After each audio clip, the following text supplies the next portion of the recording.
Hey guys, today I'm going to be showcasing my Scourge Warlock build. Now I've seen a lot of these on YouTube, but they're mainly for mod 11 or lower than that.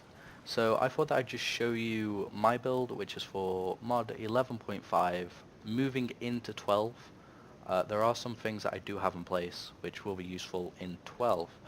So I'm just going to be showing you what I have currently on my character. So I am wearing Manticore Raid. This is mainly due to the fact that it focuses on critical instead of power, which is where it differs from the Hexweave and Vivified Hexweave.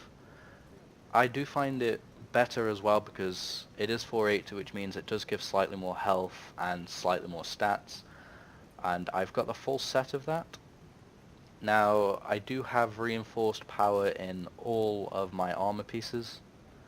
My weapons, I am using Transcendent Vorpal with Radiance. I do have a lot of work to do on my enchantments. My weapons themselves, I will be swapping them out because I do have the Cloaked Ascendancy weapons in my inventory, and I do intend to swap them out when I get the chance.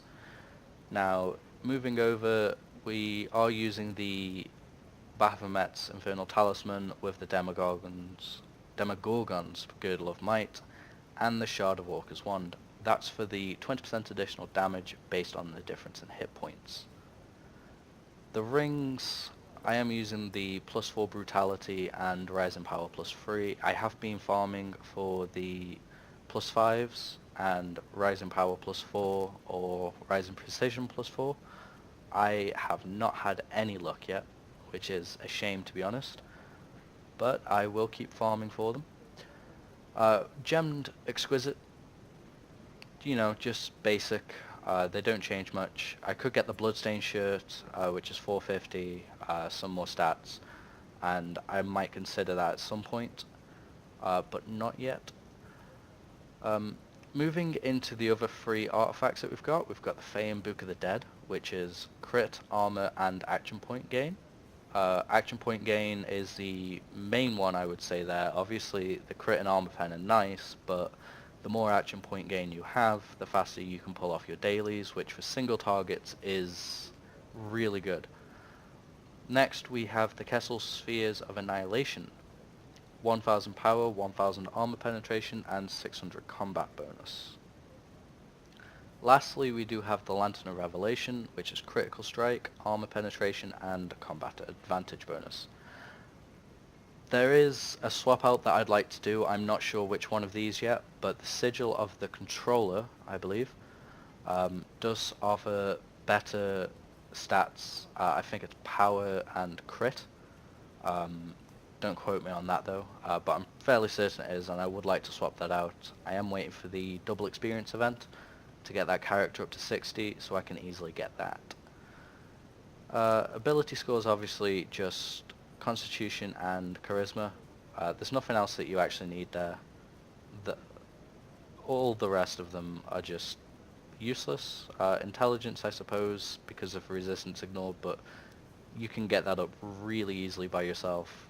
I have no enchantments at all that have that on. My companion barely has any, and yet I'm still at 65% when self-buffed. Okay, so if we move over to feats, so these ones are pretty basic. You're going to want to focus on your action point gain, critical.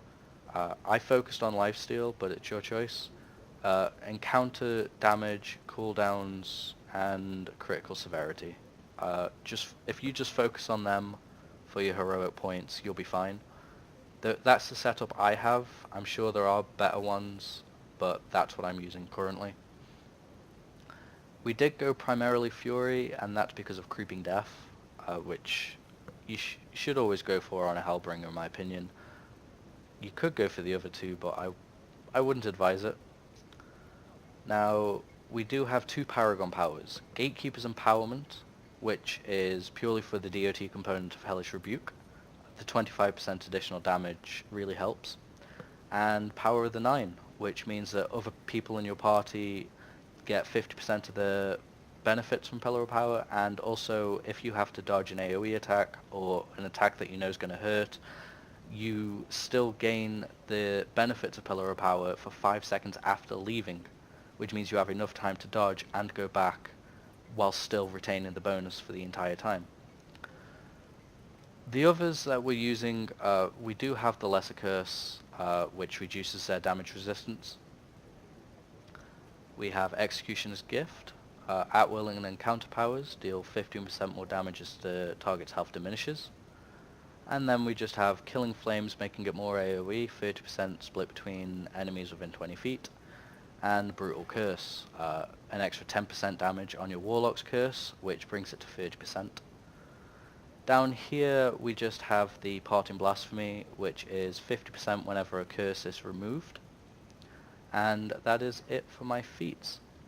If we move into companions, now companions obviously are very important to your build. I currently have 4 legendary. The Scorpion that I have at the bottom, I do intend to swap that out at some point when I realize what I actually want there. But currently I am using an Air Archon as my main with triple bonding rank 12 and 2 480 rings, which I will be swapping out for companion rings if Illusionist Gambit ever wants to actually drop me anything decent. The same is for the necklace. There are no good necklaces on the auction house. It is Illusionist Gambit all the way if you want one. Probably going to go for a Fierce +4 on my necklace. Now, with the rings, obviously they're critical, and then the Radiant rank 12s give me power. The stats on my main one are 5k power, 2k crit, which triple stack up to 15k power and 4k crit. And then I've got a bit of recovery on there as well, and armor pen. Now, the main reason that you still want other companions is for the active bonuses, which even when they're not summoned you will still get that bonus, for those who don't know that. The Air Archon's active is 5% more damage against targets who are not at full health, increasing by 0.5 for each of them that you have. I have 2. I have the Air Archon and the Fire Archon, so obviously that increases it to 5.5. Next we have Owly, otherwise known as the Owlbear Cub, and basically on encounter use, if you fail to critically hit, you do an additional hit for damage equal to 50% of your power. Now, my base power is 32,000, so that's 16,000, and the reason why the Owlbear Cub is so important when it comes to an SW build is because Pillar of Power can't actually critical hit, but it still deals damage over time, quite a nice amount as well, which means that every single time that your Pillar of Power procs, which is usually once a tick, it means that you will hit additionally for half of your power every single time, so long as the enemy is inside of it. Your Pillar of Power, that is. Next we have the Siege Master. That's just a straight damage increase, +4 increased damage, and then obviously on Stronghold maps you get +8. There's not really much to say about that. The benefits are great. Fire Archon active is if the enemy that you're against has less than 50% hit points, you just deal an extra 7% damage. It's all base. You should probably try to get all of your companions to legendary within the next month, because when Mod 12 comes out, you will get additional benefits.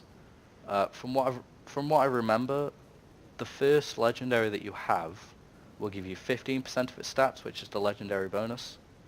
And then the next one, I think it's 7, 3, 1. You get the point. You get it's stacking benefits for how many legendary companions that you actually have. I'm not sure on the exact numbers, but it would be beneficial to get them there. For mounts are pretty normal for me, to be honest. I don't have a legendary. They cost way too much, and I have no luck with lockboxes whatsoever. I've been opening the Glorious Resurgence, probably opened well over 300, 400, not got a single legendary pack, which is really depressing, to be honest. But that's life. The benefits, the bonuses I'm using, the insignia bonuses, sorry. Assassin's Covenant, which is good because it increases your power by 10% of your defense, deflection, and lifesteal. Magistrate's Patience, well, that's, yeah, 10% equal to power damage. Insignia, Berserker's Rage, full action points, 10% of your armor penetration as power. Now, when Mod 12 comes out, the armor penetration, you're probably going to need it around 75%, I think is the current estimated. The dungeon hasn't been released yet, so we don't know if it will go higher in there or not. But 75% is what we've got at the moment, which is obviously 750 more armor penetration if you get it around that point. Vampire's Craving, that's really not important. I just put whatever I could in there. Protector's Camaraderie. Whenever summon companions attack, you gain 3% of your power and defense for 10 seconds. This can stack up to 4 times, so that's 12% of power and defense for 10 seconds. And obviously, as your companion continues to attack, that buff pretty much won't go anywhere, which is nice. The equip power I'm using is just 2000 power. I do not have a combat power because I don't have a legendary. So yeah, if we go into general powers, I will start with probably my class features. So I am using All-Consuming Curse, which applies the Lesser Curse whenever you do a critical strike. And I'm also using the Flames of Empowerment, which give stack buffs whenever you use your at-will powers, which is quite nice because you've got the base is 2% and then going up to 5% with the rank 4, and it stacks 3 times. That's 15% more damage when you hit them 3 times with an at-will. Now the encounters I'm using are Killing Flames, and then we have Pillar of Power and Fiery Bolt. I will be swapping one of them out, not Pillar of Power obviously, for Hadar's Grasp eventually, mainly because it's quite a nice single target attack.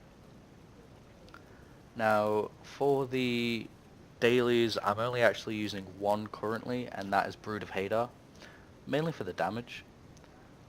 The one that I'm considering using will be Tyrannical Curse for the damage link. I probably will be swapping out for that, but currently that is my setup.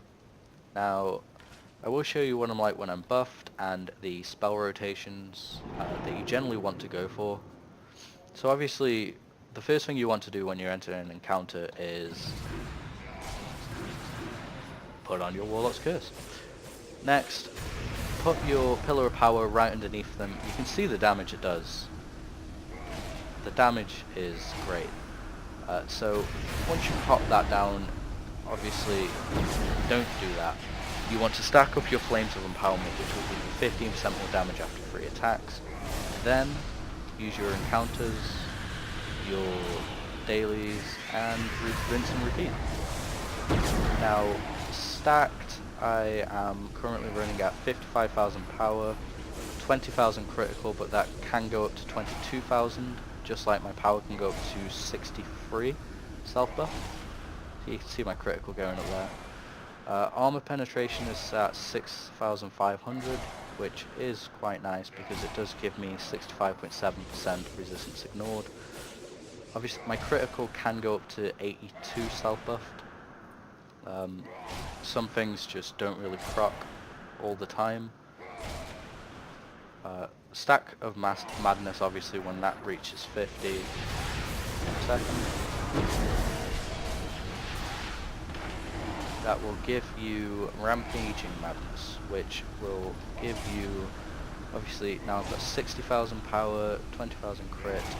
It just adds 4% of, I think it's lifesteal, power and deflection, which is nice. It's a nice little bonus. But yeah, that is the general setup that I personally go for, and I will be increasing my armor pen when Mod 12 comes out. I do have a Rubelite ring that I might switch out on my companion just to get that additional armor penetration up to 75%. But yeah, I won't go through boons, mainly because boons are pretty self-explanatory, especially on a DPS build. You know, combat advantage or action point gain, power or crit. It's when you actually see it, you'll know what you need to go for. Obviously, the guild ones are really nice if you are at rank 20 in your guild, but for any other things that you would like to ask about, please feel free to get in touch. I'm usually online, so just drop me a message, and thank you very much for watching.